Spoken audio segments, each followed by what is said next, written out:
Notre équipe se compose de Lutz Dirksen, de 9 accompagnateurs et de 3 caméramens.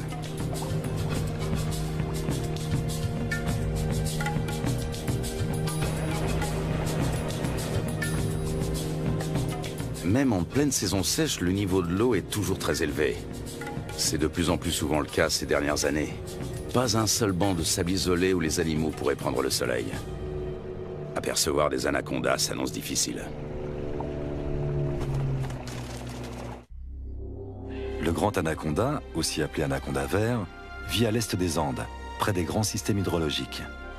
On connaît bien la vie de ces serpents dans les zones marécageuses du Venezuela, les llanos.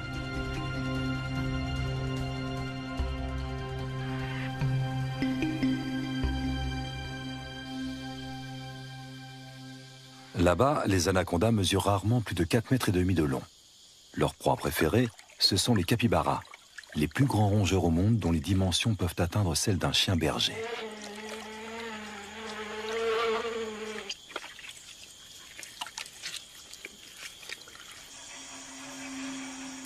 Pendant la saison sèche, la savane se transforme. Les lacs deviennent de vastes champs de boue durcie.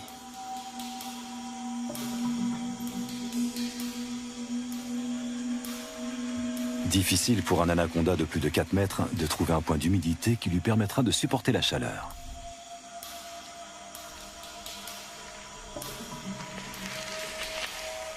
Les petits spécimens ont moins de mal à survivre.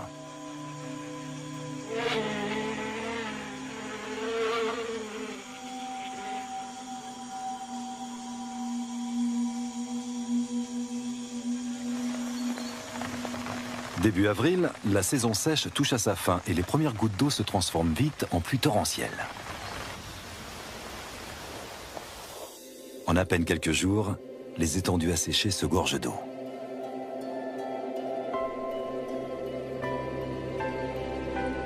L'anaconda retrouve enfin son élément de prédilection.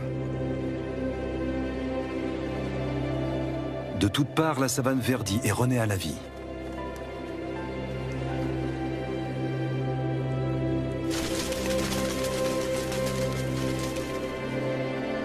Les anacondas qui vivent au bord du fleuve sont différents de leurs congénères de la savane. Ils peuvent mesurer jusqu'à 9 mètres de long. Contrairement à leurs congénères vénézuéliens, on sait très peu de choses sur leur mode de vie.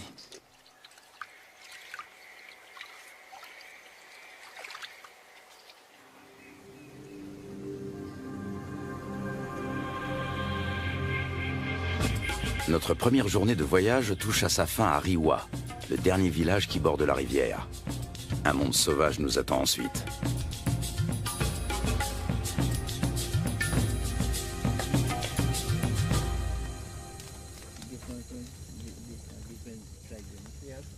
À la lueur du feu de camp, un vieux chasseur nous raconte la légende du matapi.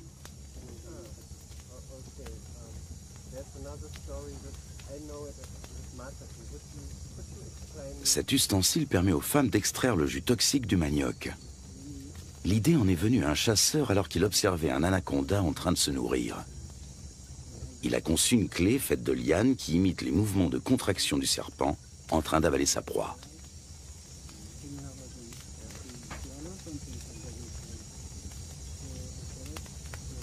Fascinant. Tout autant que le ciel qui brille de 1000 étoiles au-dessus de nos têtes.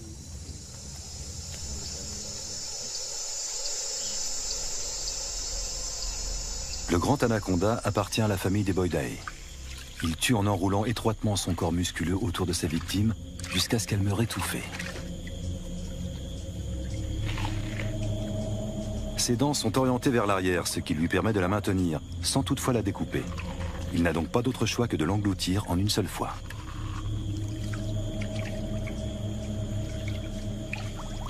Sa mâchoire et son corps sont capables d'une extraordinaire dilatation. Comme il ne peut déglutir, il détend puis contracte ses muscles. Grâce au mouvement ondulatoire de ses anneaux, il fait progresser sa proie toujours plus profondément dans son œsophage.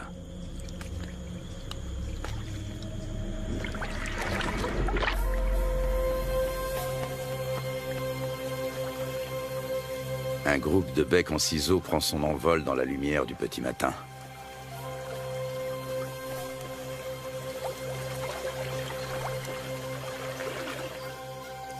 Les bateaux sont chargés. Un rapide petit déjeuner, puis il faut repartir.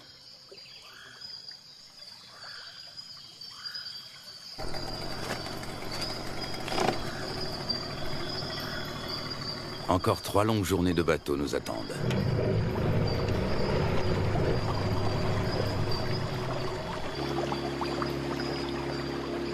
Notre objectif, un territoire inexploré situé en amont de la rivière.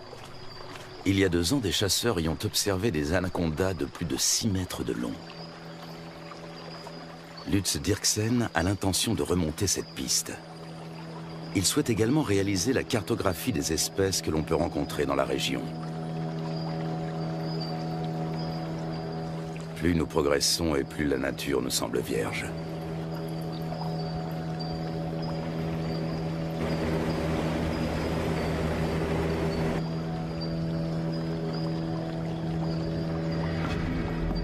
Avec un tel niveau d'eau, les caïmans noirs ont bien du mal à trouver un endroit où se prélasser. Les plus gros spécimens, eux, ont trouvé leur place au soleil.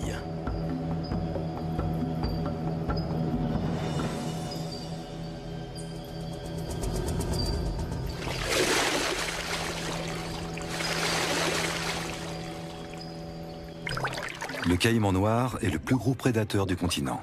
Ses mensurations, 7 mètres de long pour 100 kilos. Des écailles viennent agrémenter sa tête et son dos.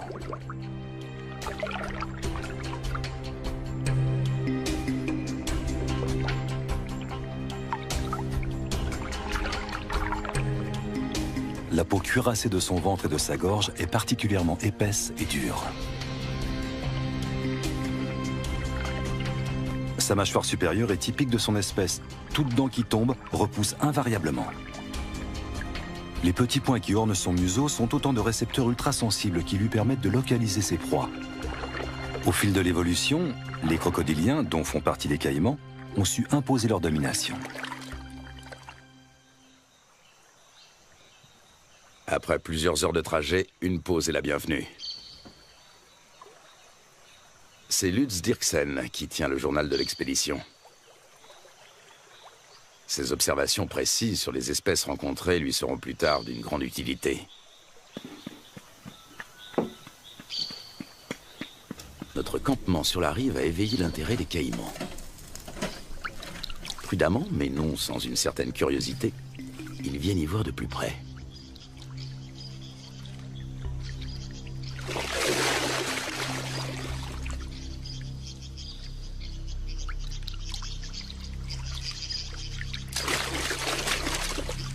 Une mesure d'intimidation s'impose.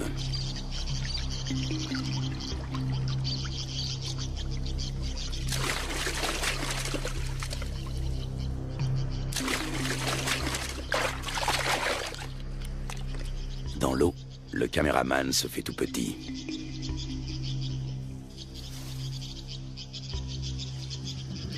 La bête est encore loin. Comment l'attirer sur un banc de sable pour mieux l'observer? La prudence est de mise. Le caïman commence par suivre le comportement des vautours. Une fois sûr qu'aucun danger ne menace, il vient récupérer les restes de repas que nous avons disposés en guise d'appât.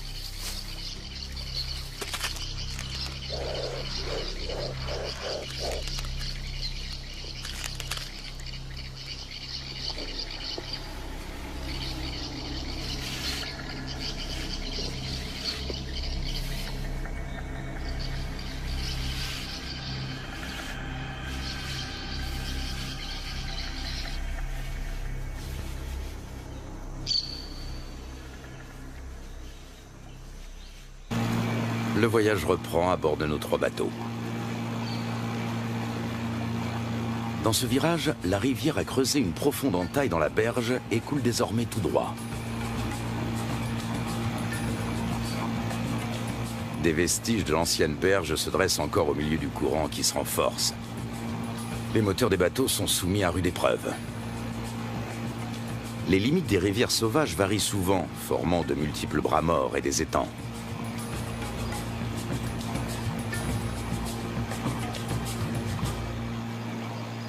L'après-midi suivant, nous croisons une famille d'otaries géantes.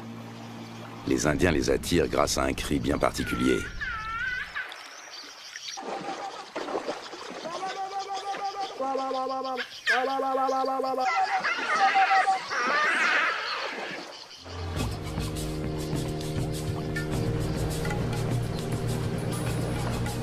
Nous touchons enfin au but. Il ne peut s'agir que de l'endroit dont les chasseurs ont parlé. C'est ici que nous allons nous établir pour partir à la recherche des grands anacondas. Nous remontons notre équipement aussi loin que possible de la rivière. Par temps de pluie, les eaux peuvent monter très vite.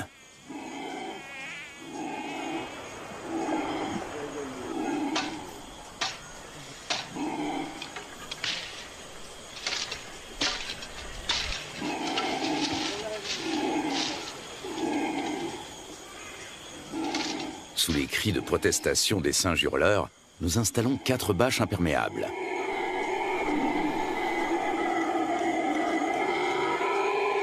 Une bâche pour la cuisine.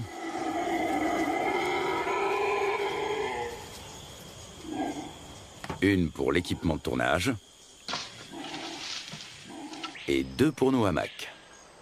Nous savons que les serpents et les scorpions aiment se glisser dans les poches et les bottes des hommes.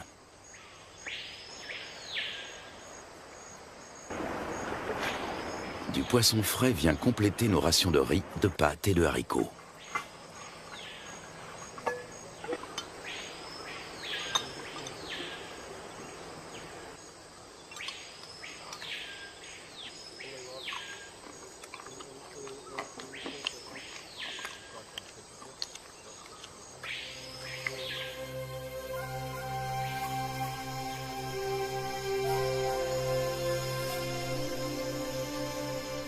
Nous sommes en route depuis maintenant plusieurs heures. En raison des fortes précipitations, les eaux sont encore très hautes, au point que les branches gênent notre progression. Les animaux n'ont pas besoin de venir à la rivière pour trouver de l'eau.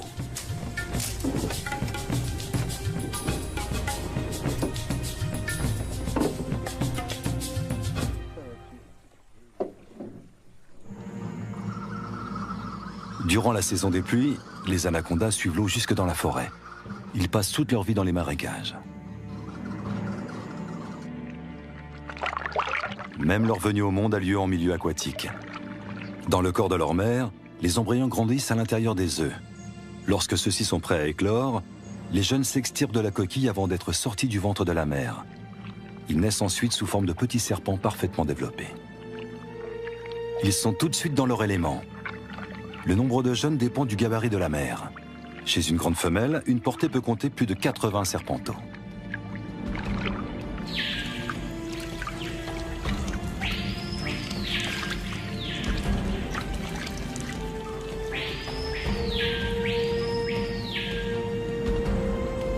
Selon les légendes indiennes, les petits dévoreraient leur mère.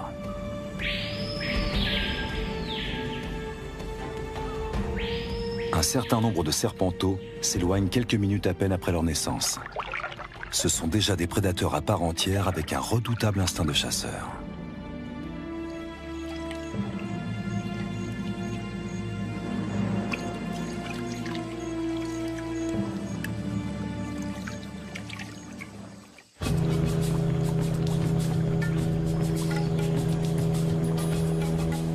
Pour son bain de soleil, cette iguane a choisi une souche d'arbre. Nous tentons notre chance dans un petit cours d'eau.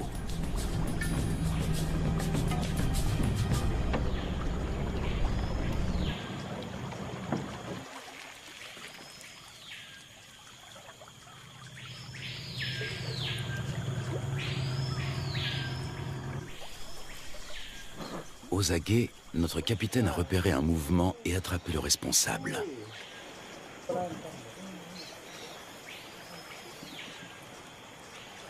Un jeune anaconda.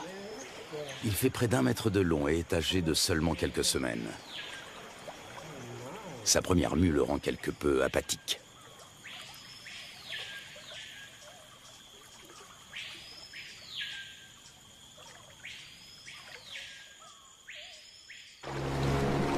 De retour à bord du bateau, le soleil se fait brûlant. La saison sèche semble enfin arriver.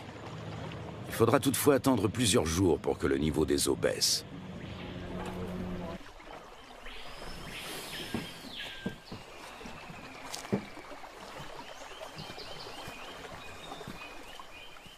Pour se frayer un chemin sans machette, il faut suivre les pistes régulièrement empruntées par les animaux. Voici un boa constrictor.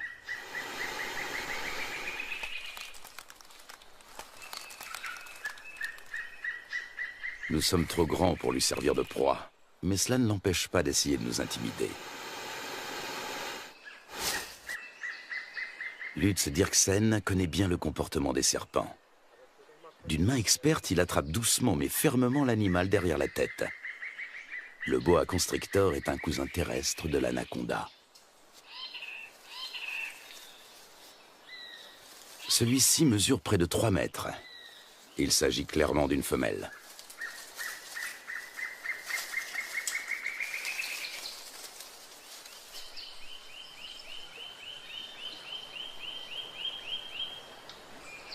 Encore un jeune anaconda. Lorsqu'ils sont âgés d'à peine quelques jours, ils se montrent particulièrement agressifs.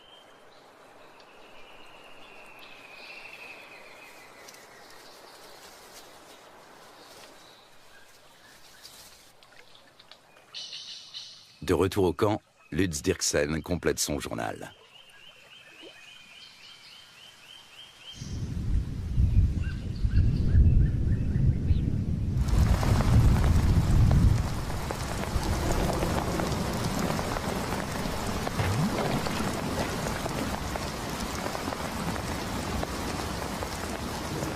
Ces 4 dernières années, la Guyane n'a pas connu de saison sèche normale.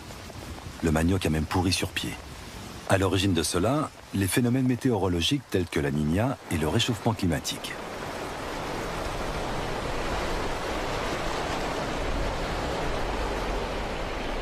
Des pluies torrentielles viennent grossir les cours d'eau.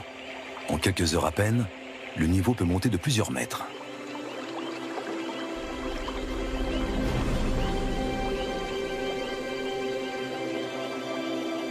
Les forêts qui bordent les rivières ont l'habitude de ces caprices saisonniers.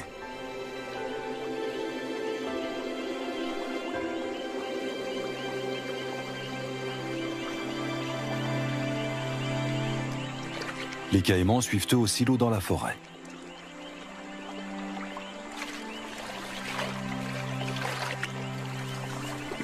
Même le tapir trouve de la nourriture sous l'eau. En plus des fruits et des feuilles, il est friand de plantes aquatiques.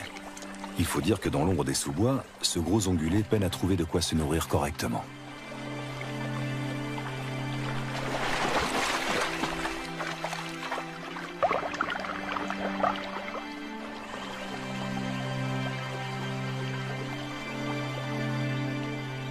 D'autres, en revanche, tentent d'éviter l'eau.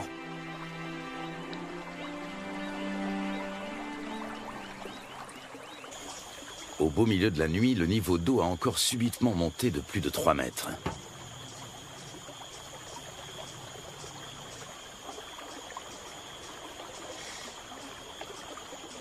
Nous sommes parvenus à mettre en lieu sûr la plupart de nos provisions, et surtout nos bateaux.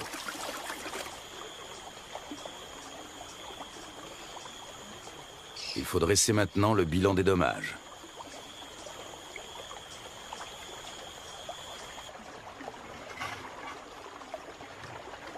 Tout est humide, voire trempé. Même notre matériel de tournage doit être séché.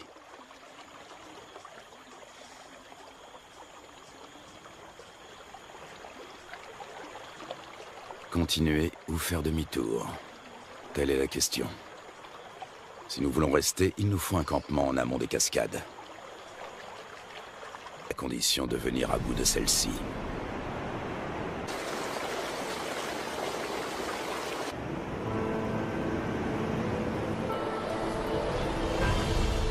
Rapides et cataractes sont fréquents en Guyane. Ils forment un habitat aquatique à part.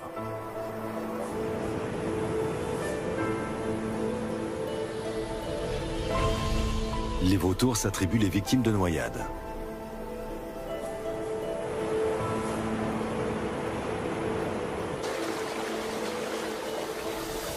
Dans les zones plus paisibles, les hérons se régalent d'escargots et de petits poissons.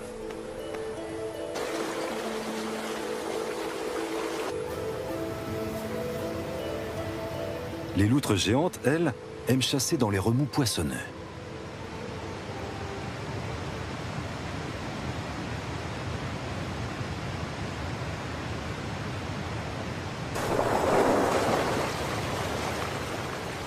C'est là également que l'oiseau serpent vient pêcher de petits silures. Nous sommes sur le territoire du jacara, la seule espèce de caïman qui évolue dans ces eaux torrentielles. Il est nettement plus petit que le caïman noir.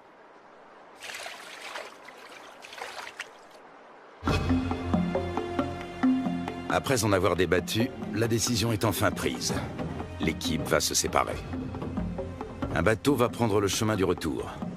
L'équipe de tournage, accompagnée de 6 des guides, va relever le défi et continuer la route vers l'amont. Impossible de savoir ce qui nous attend. Peu de gens se sont déjà aventurés au-delà de ces cascades. Pour y parvenir, il nous faut des troncs d'arbres.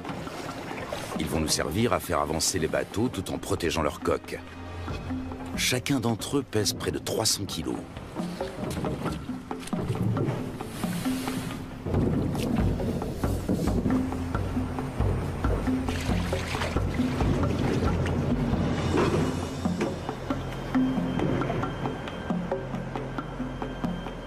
Lutz Dirksen repère un cousin de l'anaconda. Il s'agit d'un Corallus hortulanus qui vit dans les arbres.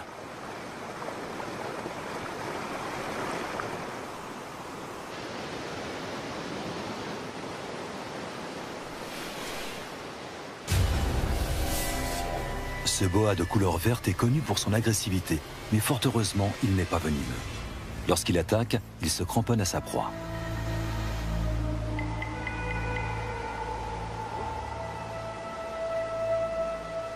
Au niveau de sa lèvre supérieure, on distingue ses fossettes sensorielles.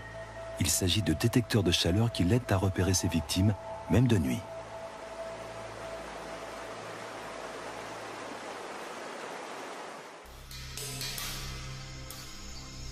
L'anaconda aussi s'oriente grâce à la chaleur corporelle dégagée par ses proies lors de la chasse.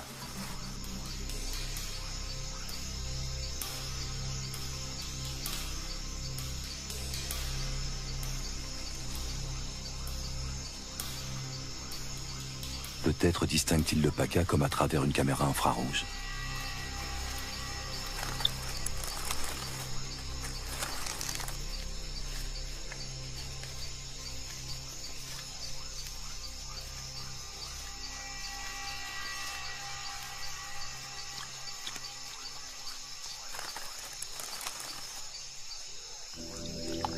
Le plus souvent, l'anaconda chasse en restant immobile sous l'eau, attendant qu'une proie arrive à sa portée. Seul son nez et ses yeux dépassent discrètement de la surface.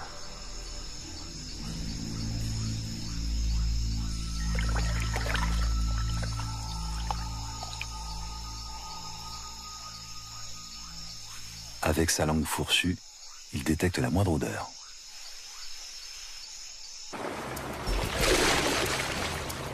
Nous progressons bien plus péniblement que nous ne l'avions imaginé. À la cascade succèdent des rapides, puis une nouvelle cataracte, puis encore des rapides. Impossible de naviguer, il y a trop de rochers sous l'eau.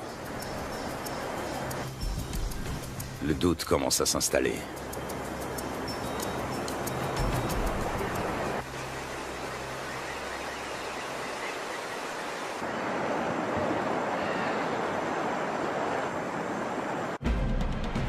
Dans le cours supérieur, les eaux sont particulièrement impétueuses.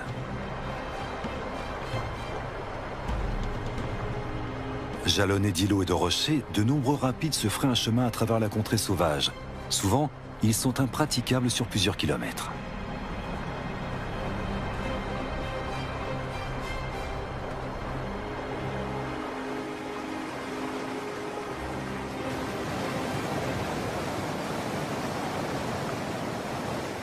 Les jacaras ont compris que les poissons leur tombent directement dans la gueule pour peu qu'ils se placent au bon endroit.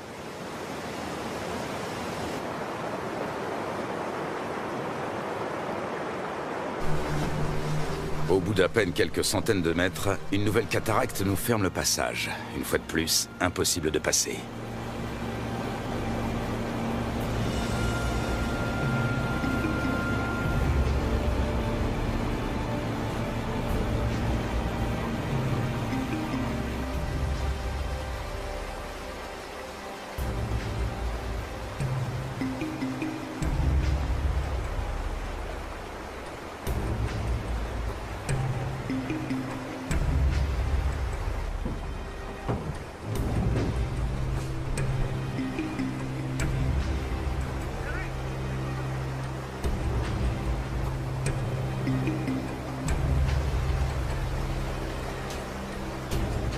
Nous progressons lentement.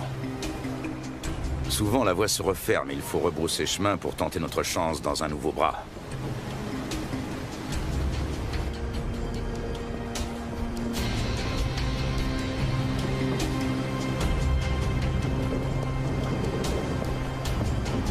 Il nous aura fallu une journée entière pour parcourir 500 mètres.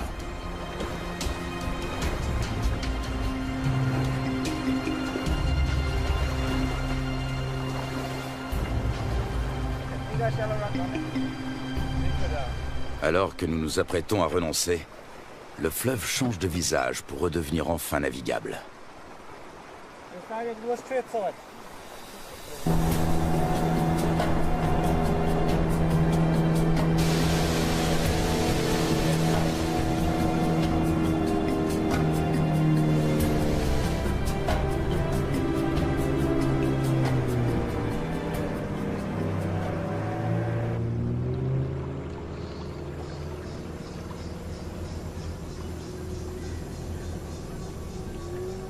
Devant nous, la rivière se dédouble. Un monde intact nous attend.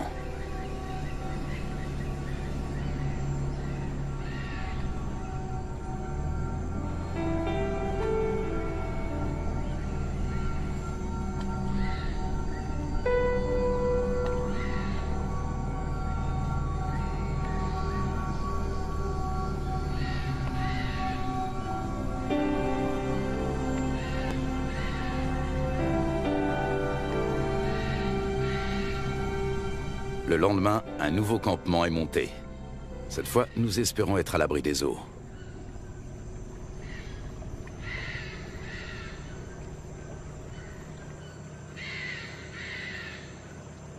Non loin de notre campement, nous tombons sur un groupe de capybaras. L'un d'entre eux arbore sur le flanc une tache rougeâtre qui ressemble fort à une morsure fraîche.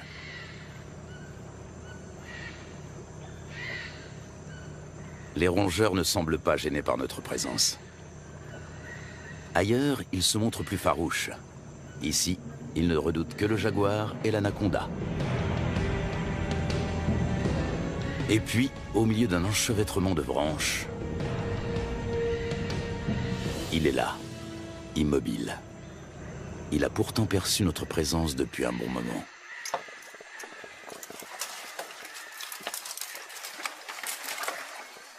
Impossible de l'approcher.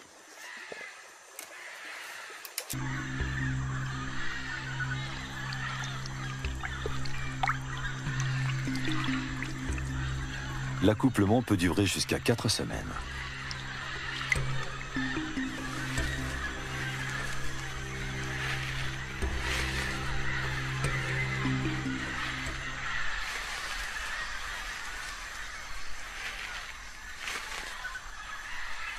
Les mâles repartent ensuite, chacun de leur côté.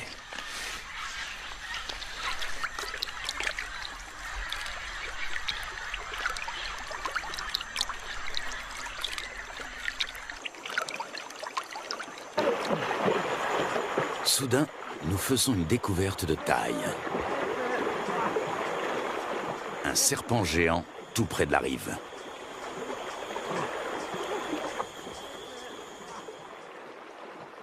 Même à 4, nous avons du mal à le maîtriser. Son corps n'est qu'un unique et gigantesque muscle d'acier flexible.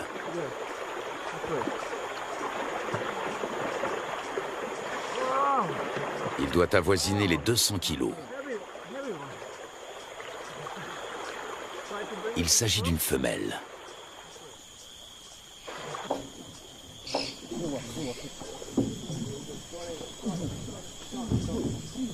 Sur la berge, nous pouvons la mesurer en toute tranquillité.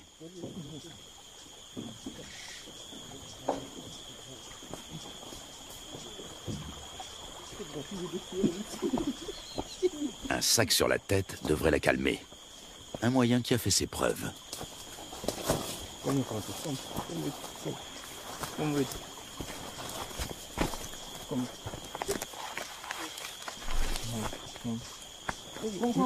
Nous parvenons à la ramener à terre sans trop de résistance. Avec sa taille, elle ne connaît plus aucun prédateur naturel.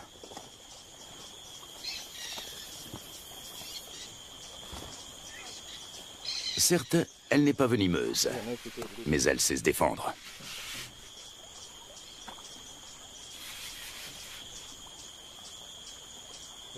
Tenez-la, pendant que je mesure. Une telle géante peut infliger de graves blessures. Une fois refermées sur leur proie, ces mâchoires ne se rouvrent pas facilement. Solides, acérées et orientées vers l'arrière, ses dents sont de véritables crochets. On distingue parfaitement sa trachée située à l'avant de la gueule.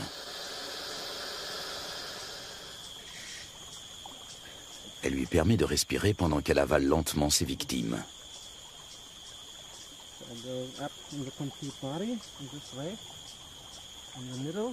L'anaconda fait jouer ses muscles. Difficile de prendre ses mesures.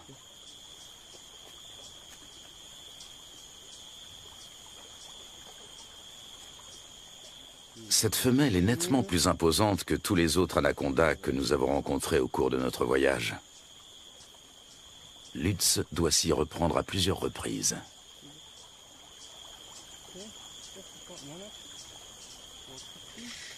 « 4,50 m.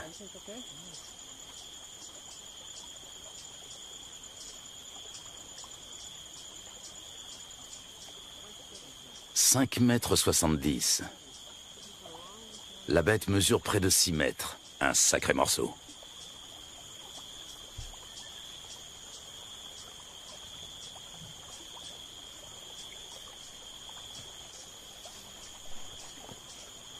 Lutz mesure la circonférence de son corps à l'endroit le plus fort.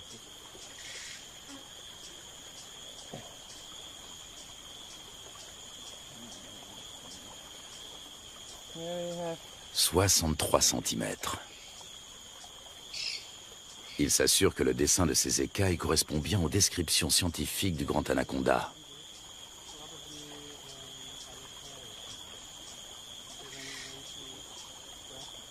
Ces plaies proviennent d'un marsupial. Il arrive que l'anaconda se...